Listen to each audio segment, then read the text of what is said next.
Hey, what's up, everybody? Welcome back to Nuttville. Today we're reacting to the FNAF 6 Scrap Baby Office Jump Scare. Let's get straight into it.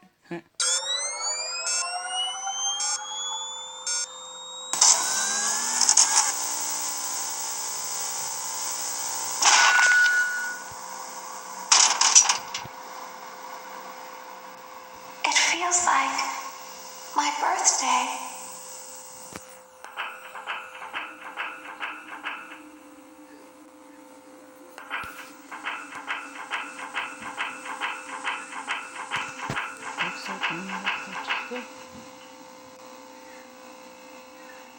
It feels like home.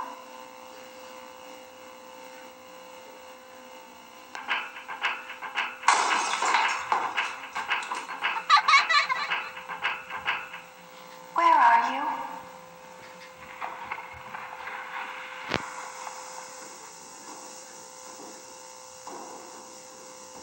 All of those little souls in one place. What? What? No!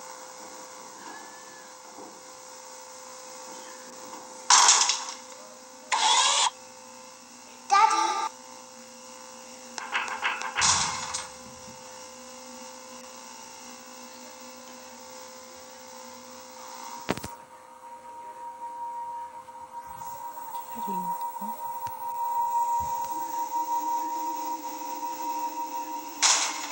I will make you proud, Daddy.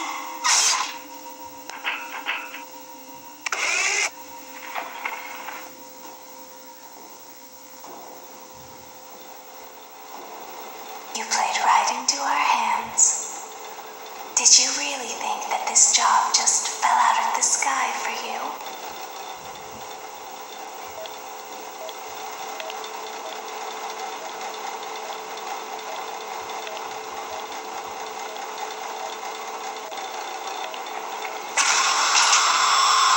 Did I catch you off guard?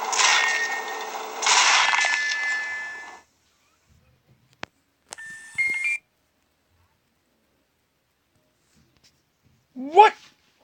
Okay. So, probably gonna be watching like Baby. Golden Freddy. Oh my god, okay, we're gonna watch Monster 2 as well.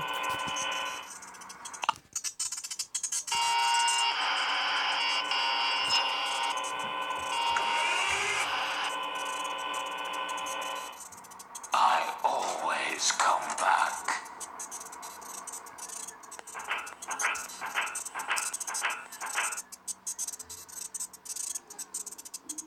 Hello? Bittersweet, but fitting.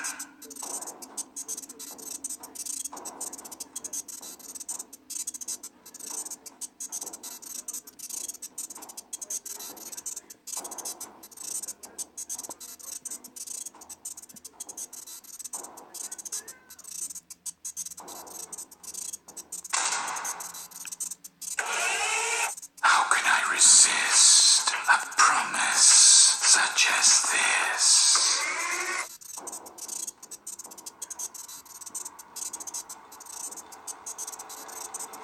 What a deceptive calling.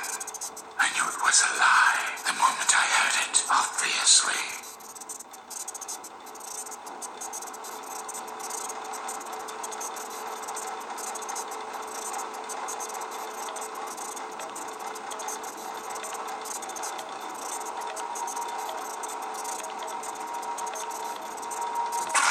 It was easier than I thought it would be.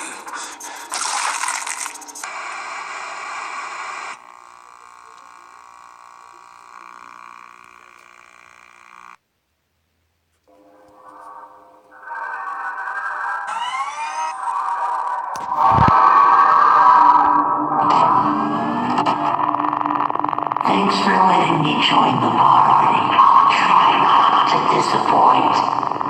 Hi.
solving Five Nights at Freddy's.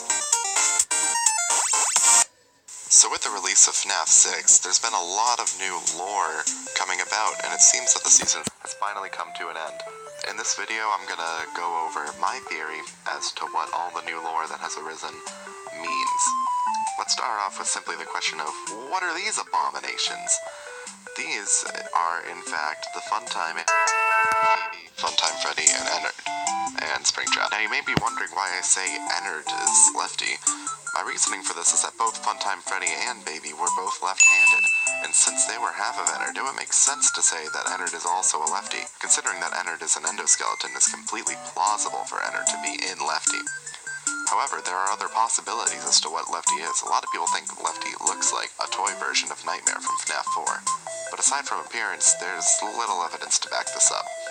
Lefty's the A very puppet. popular theory is that the marionette is in Lefty, because as we can see in this death screen, there appears to be something with a striped pattern inside of Lefty.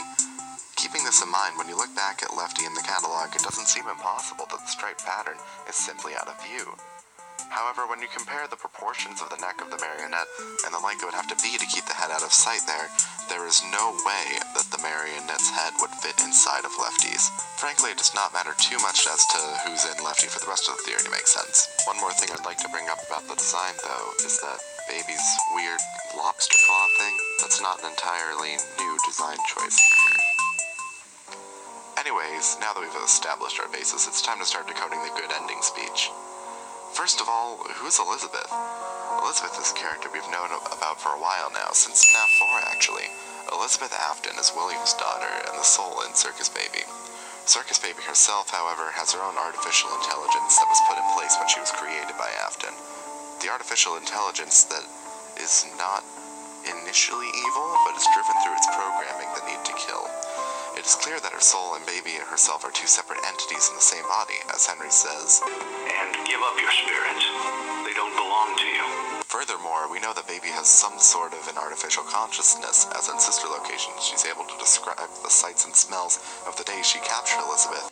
I was covered in glitter. I smelled like birthday cake.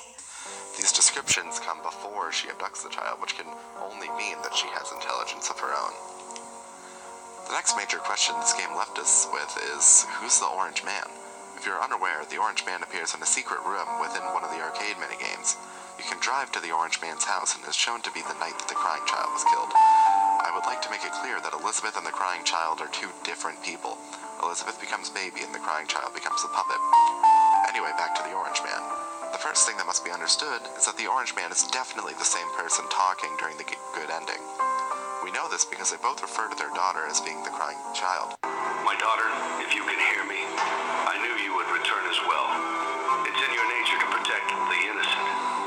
I'm sorry that on that day, the day you were shut out and left to die, no one was there to lift you up into their arms, the way you lifted others into yours.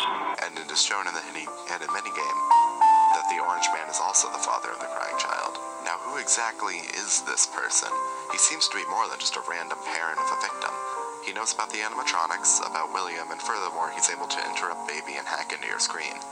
The only possible answer is that this is none other than Henry, William's partner, the original technical/creative side of Fazbear Entertainment.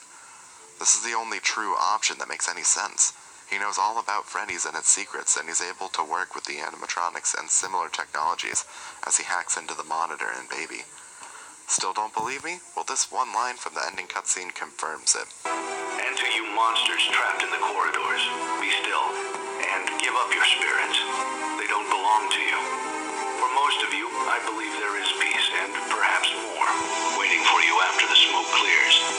Although for one of you, the darkest pit of hell has opened to swallow you whole. So don't keep the devil waiting, friend. Friend, as though they were old partners, perhaps? Another thing I thought would be interesting to mention is that purple and orange are on opposite sides of the color wheel, so it could be symbolic of how Henry and William are very clearly opposites to each other. So how does this all come together? Freddy. William Afton kills Henry's daughter at Fredbear's family diner after she runs away from home to return to the restaurant. She then becomes the puppet.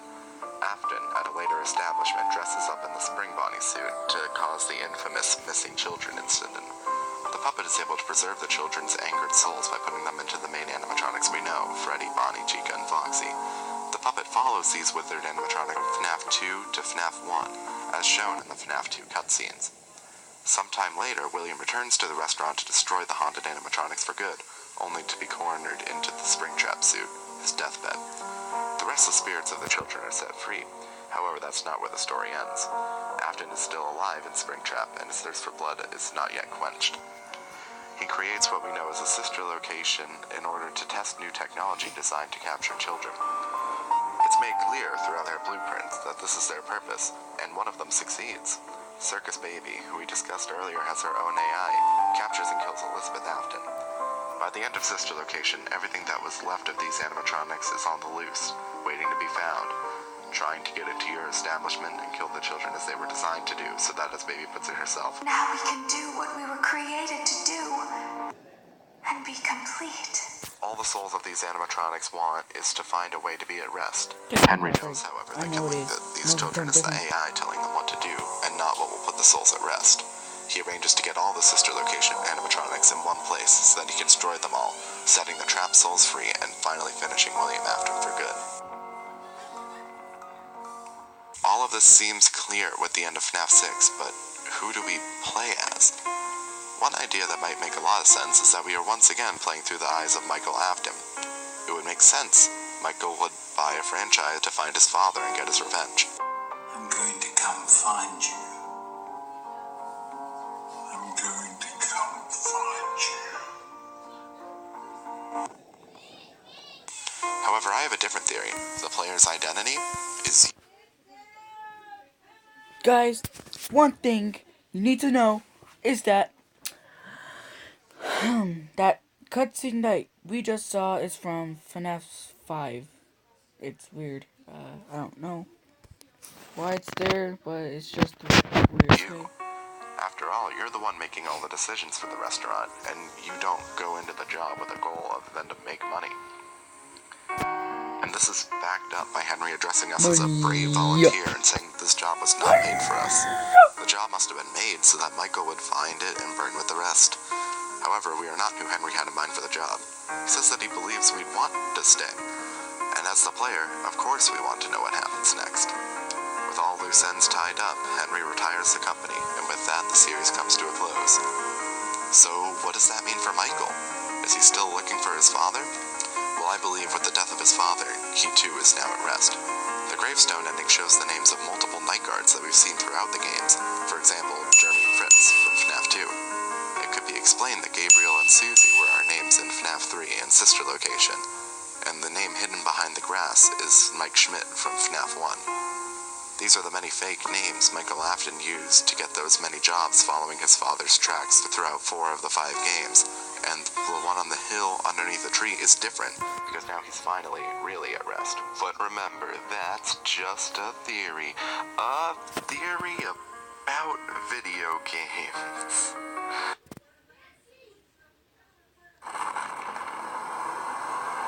I'm gonna slam into it head on! Kill you!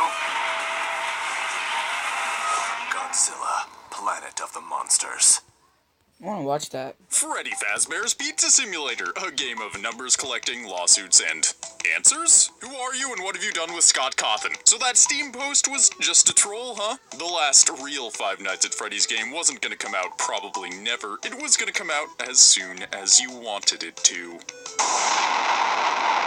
Like the mailman, Scott Cawthon delivers. Embedded in what was packaged as a mildly interesting but not juicy spin-off simulator game was a full-blown FNAF 6. But you already knew that. These videos take a long time to make, okay? Finally, a bow has been tied on the Five Nights at Freddy's universe with Twilight Zone themes to boot. Dave Steely, more like Rod Sterling. Whew! I'm talking about the voice of Cassette Man. Cassette Man is a pretty smart guy. A really smart guy. A guy who was able to tie together so much of this FNAF journey slash roller coaster slash scream-inducing phenomenon. Of course, Cassette Man, we'll call him CM, is the mastermind of this whole thing, capable of getting what he wants even without being present in the actual building. All he uses are recordings and radio transmissions to exact his plan. His end goal was a noble one. A complex yet effective plan which, so long as you, the manager, were competent enough, would end the series with a blaze. Although Scott has finally cast light on the shadow of mystery, there is still so much darkness to explore. As we venture deep into the shadow, as we stare haunting mechanical monsters in their twisting dead faces, we will uncover a story. A story that combines franchise management with the corporate litigation process. A story woven together by lost souls and proud murderers. The story of Fazbear Entertainment and Five Nights at Freddy's 6. The story you never knew.